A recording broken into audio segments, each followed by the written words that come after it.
This nugget is the first of two nuggets dealing with the PMBOK area for project cost management. This nugget, project budget definition, focuses on cost estimating, ensuring that detailed estimates are defined for each and every element of the work breakdown structure, ensuring that cost elements are defined to ensure that all the components, the human resource, the materials, and the other components required to complete each element of the work breakdown structure are defined and included in the project cost. And then cost budgeting will sum the individual cost estimates together into a total project budget, dealing with issues for cash management, budget forecasting, and overall cash management for the project. The final element, cost control, will be dealt with in the next nugget, which deals with project budget management. The first step in developing your project budget is cost estimating, determining the cost to deliver each and every element of the work breakdown structure.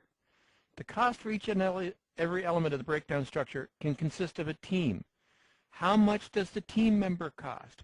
How many hours is the team member committed to the work breakdown structure will determine the cost for the team. There may be specific materials related to each breakdown structure element. How many materials, how much do the materials cost will allow you to allocate a cost to each element of the work breakdown structure.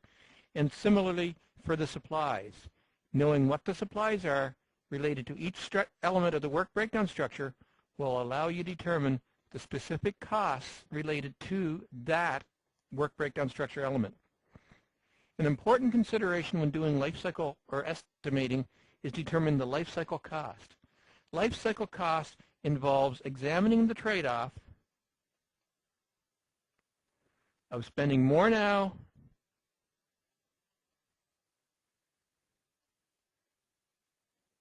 to spend less later.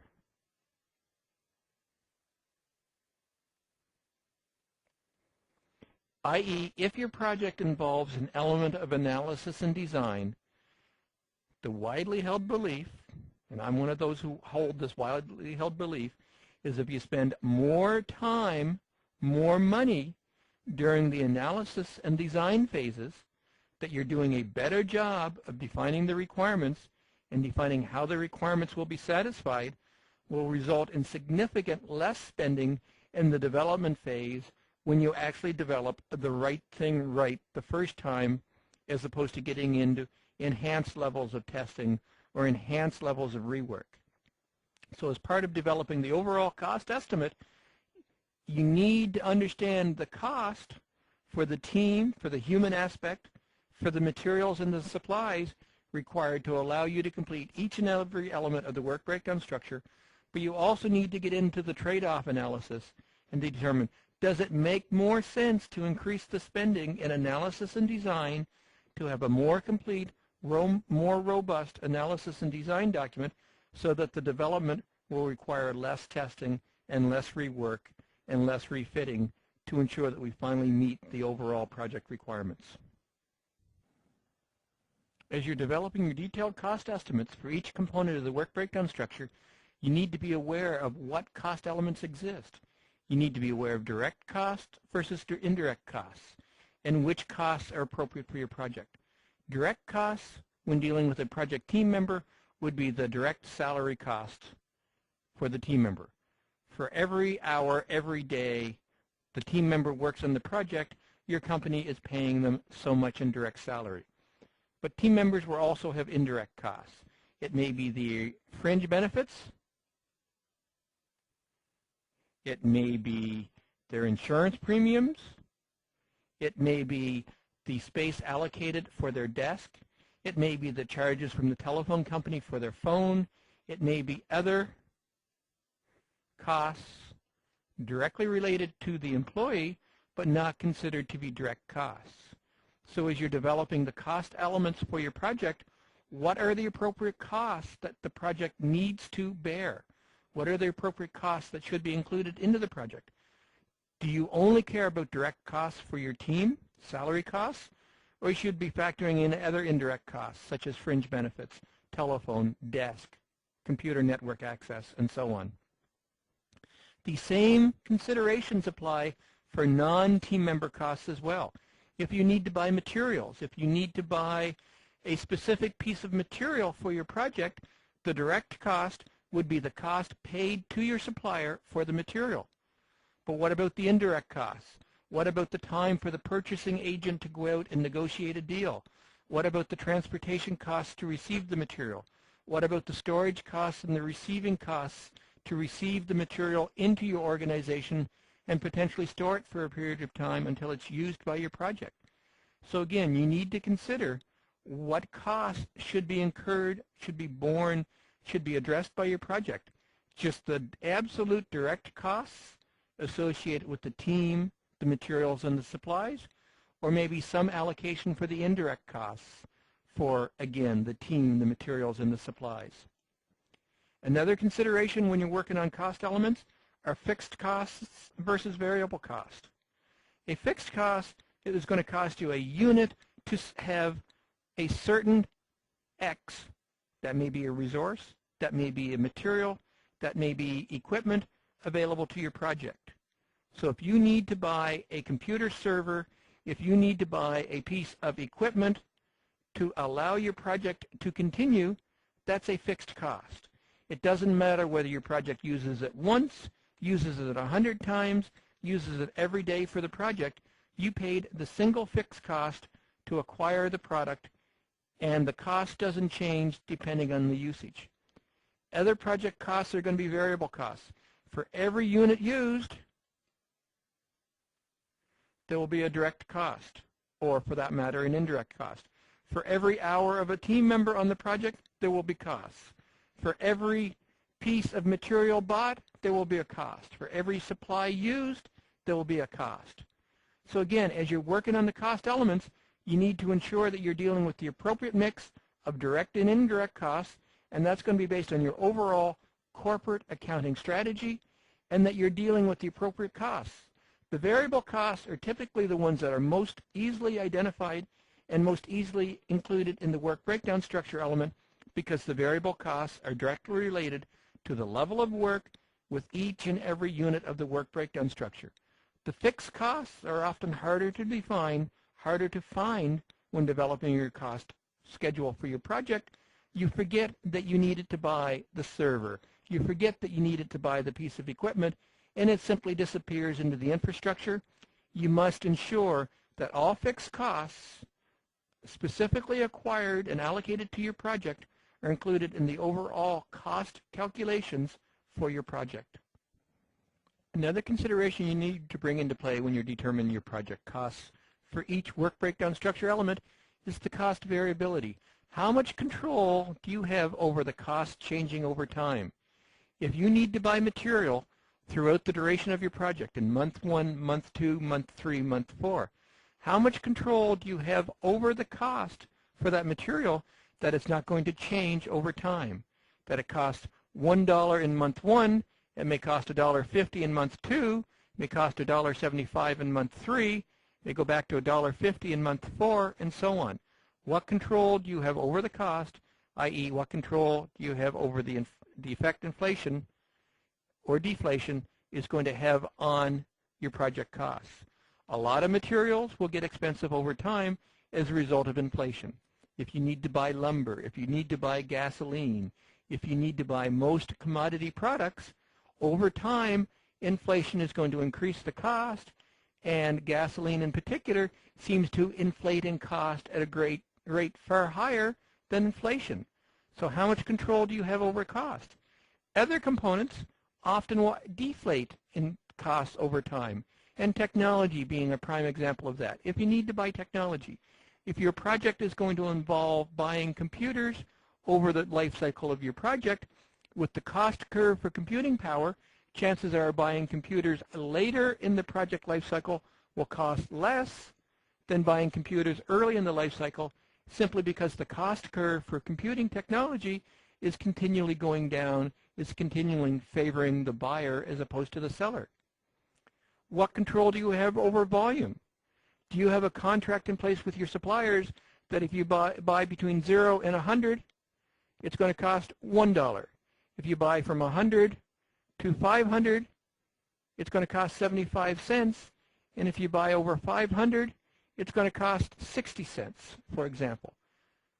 What control do you have over the cost variability? And more importantly, how do you factor cost variability into the specific costs that you're allocating to the specific elements in your work breakdown structure? Specific estimating techniques you may need to bring into play as you're developing your cost estimates for each work breakdown structure element. You may need to apply an analogous approach, i.e. the same as. The last time we did a task, the last time we completed a project element that was like this, it took us a certain dollar or certain time effort. You may be able to develop your estimates based on a unit cost based on effort, i.e. you have already gone through your detailed time analysis, you've already allocated specific work estimates to each and every unit of the work breakdown structure. Maybe your cost estimation is as simple as determining the unit cost, remember the direct cost and the appropriate indirect cost allocation for each and every team assignment, times the effort assigned in the work breakdown structure to come up with the cost for the task. Maybe you have some kind of parametric approach. For every unit, there's a dollar, and you measure the number of units, and you get a value. You know how much it costs to produce a line of code. You know how much it costs to produce a square foot of retail space. You know how much it costs to produce a unit of X. To complete your work breakdown structure, you believe you need to produce 300 lines of code, you multiply that by your parametric value. You know you need to develop 200 square feet of retail space, you multiply that by your parametric value, and you come up with the cost for that specific work breakdown structure element. Or you may go out and actually solicit vendor bids, say, I am going to contract out this element of my work breakdown structure. I'm going to expect my vendor to give me a fixed price bid of how much they're going to charge me to complete this element of my work breakdown structure. There is no one right strategy for developing the estimate, the cost estimate, for each element of your work breakdown structure. The analogous may work well for some of your work breakdown structure elements. Others that are pure team member based, unit of effort by team member times cost, direct and indirect cost for the team member, will develop the cost for some components. Parametric will be appropriate in other instances, and vendor bids and fixed price quotations will be appropriate for other components of your work breakdown structure. So you may apply one, several of all of these estimating techniques to come up with the cost estimates for each WBS element. And that's what this component is dealing with, developing the cost estimate for each component of our WBS. The final step in project budget definition is to develop your actual project budget, or as the PMBOK defines, cost budgeting. The first and most obvious step is to aggregate the costs. Sum all of the costs for each of the elements of the work breakdown structure that you developed during the previous step will result in your project budget. When you're aggregating your costs, ensure you're including all costs. The easy and obvious ones to identify are the direct costs directly associated with the work breakdown structure, the direct variable costs. But ensure you're including all costs, the direct and the indirect. The fixed and the variable costs all must be included into the aggregation of the costs for the project. Once you have developed the aggregate costs for your project, you then need to develop a cash flow for the project. Larger projects, expensive projects, will require a very comprehensive cash flow statement for the project. Organizations don't want to have surprises. Cash flow management in organizations don't want to have surprises that all of a sudden there's a bill for X thousands of dollars or X hundreds of thousands of dollars in a month directly related to project costs. You simply can't say as a project manager that says, well, you knew my project was going to cost $1.25 million, or whatever the case is going to be. You should have been prepared for this cash flow. You need to provide a month-for-month cash flow, that in this month my project will require 5. In the next month my project will require 10. In month 3 my project will require 6. But in month 4 my project will require 25, or whatever the case is going to be. That allows the financial analyst, that allows the cash management people in your organization to have the appropriate reserves on hand so that when the bills start to flow in, when your project makes that large purchase, there are no surprises. The cash flow is available and the organization is properly prepared to deal with the cash flow requirements for your project. It's not enough to simply say, oh, you knew this was an expensive project. You need to have detailed cash flow on a month-by-month basis to ensure cash management is properly controlled within your organization. Once you have the full cost budget in place, you need to develop a cost baseline. Here is the baseline against which all future measurement for my project will be done. When the project is approved and signed off, the cost baseline is $75,000, or whatever the case is going to be. That is the baseline, that is the measurement, that is the expectation that senior management and the business have for your project. Your project will be considered on budget if your project delivers at $75,000. Not at 78, not at 82, but at $75,000. The baseline is a fixed number. The baseline is the number against which you are going to be measured. The only way your cost baseline can change is with approved changes.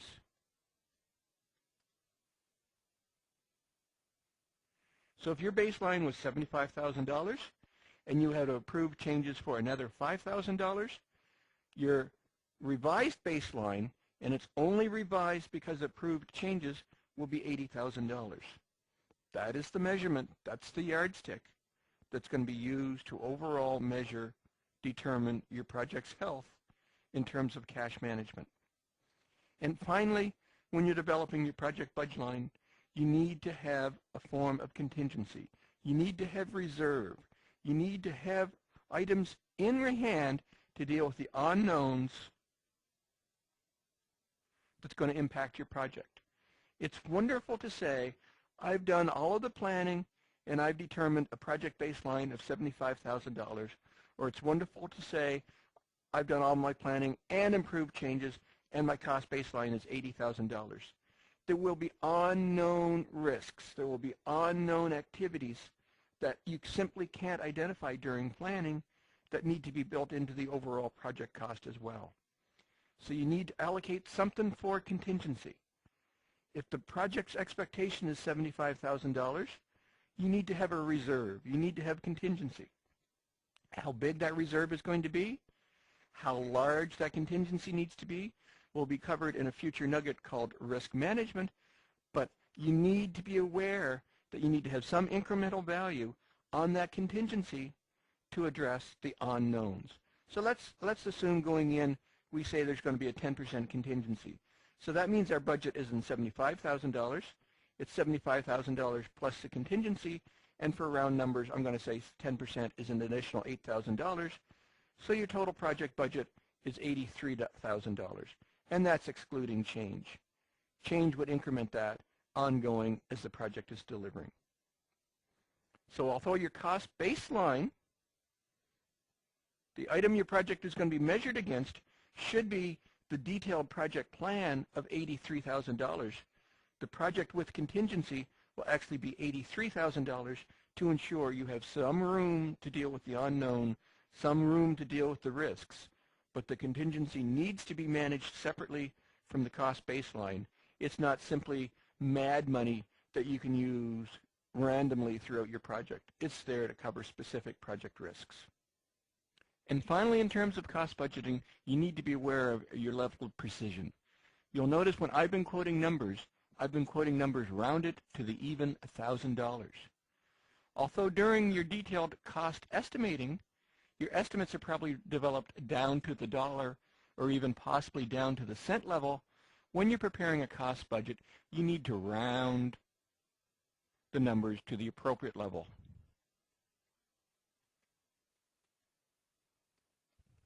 To the nearest thousand,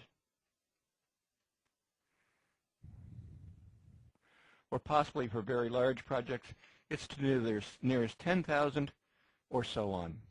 If you develop a cost budget that says, my total project budget is $75,000, $321.19, no one is even going to look at the lower level numbers, and it actually gives a false degree of impression that instead of being measured that your project delivers in the range of $75,000 or more appropriately in the range of $83,000, they're going to expect your project to deliver down to the dollars and cents.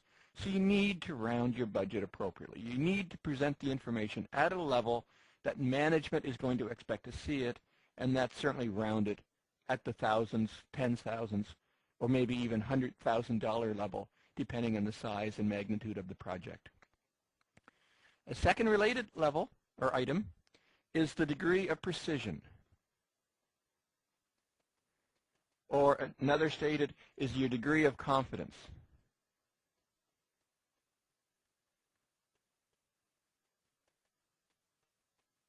Do I believe my budget is plus or minus 10%? I.e., this is a very detailed, focused budget. If you think back to when we were doing with time management, a rolling wave that I have detailed estimates for each and every element of my project, or is this a plus or minus 50%, that this is an initial project budget, I only have detailed estimates for the next phases of my project, which is the first of 5 phases, and I have summary level estimates for the remaining phases of my project. So when presenting project budget information, make sure that you're presenting your precision level or the degree of confidence. Yes, I'm telling you my project is going to be $83,000, but that's plus or minus 50%. I'm not far enough into the project to be able to definitively tell you that the project is going to be $83,000. Every piece of information I have at hand right now tells me it's going to be $83,000, but there's a degree of confidence. I need more information. I need to be farther into my project to allow me to deliver a definitive statement for the project budget. One final consideration you may or may not need to be aware of when you're producing your project cost budget is the actual accounting processes, the processes that the accounting department will use when determining and validating and working with your project budget. And these can be reviewed in terms of things like present value, net present value, rate of return, payback period, future value, discounted cash flow, and so on. My recommendation is you need to work carefully with your finance department to understand the accounting principles they will apply. Will they be doing present value or future value? Do they need a discounted cash flow? And work very carefully with those financial analysts to ensure that you're applying the appropriate accounting treatment for your project. To apply these accounting treatments, you need to know expected rate of returns, rate of return. You need to know your company's expectations for inflation. You need to know your company's expectations for interest rates, and so on. So there's a lot of very specific information that your financial analysts in your organizations will have that you will need to flow into each and every one of these calculations that you may or may not need to do in terms of the accounting value or the accounting treatment for your project. I keep saying you may or may not need to do. If you're dealing with a short project that covers a 6-month window, I would suggest, and I think I would be very accurate with this, you will need to apply none of these accounting principles, because the difference between the present value of money now and the present value of 6 months hence is very much the same. There's limited application of inflation or interest rates on that money. But if you're dealing with a project that covers 2, 3, or 4 years, then there is all likelihood that you will need to work with your financial analysts to work through the present value of money, to work through discounted cash flows, because then your project will be very much impacted by inflation and interest. So again, my going-in statement is work with your financial analyst, work with your accounting department to ensure you're applying the proper accounting handling of your budget and that you're presenting your detailed budget information in the format at the level expected by senior management. Having said all of that, Those of you going forward with your PMP exam, you need to be very much aware of these terms. So what do these terms mean?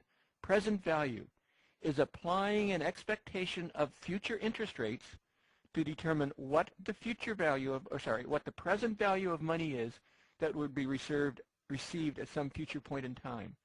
So if your project is going to have a benefit statement of $15,000 in 3 years' time when it is implemented, what is that $15,000 worth in today's money, i.e. the present value, and that applies an expectation of what the interest could be earned, etc., etc.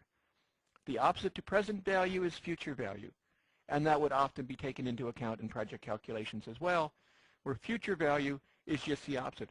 If I took the $5,000, $50,000 that my project needs to expend and put in the bank account and left it in the bank for the 3 years that my project is going to be using that money, how much money would my company have?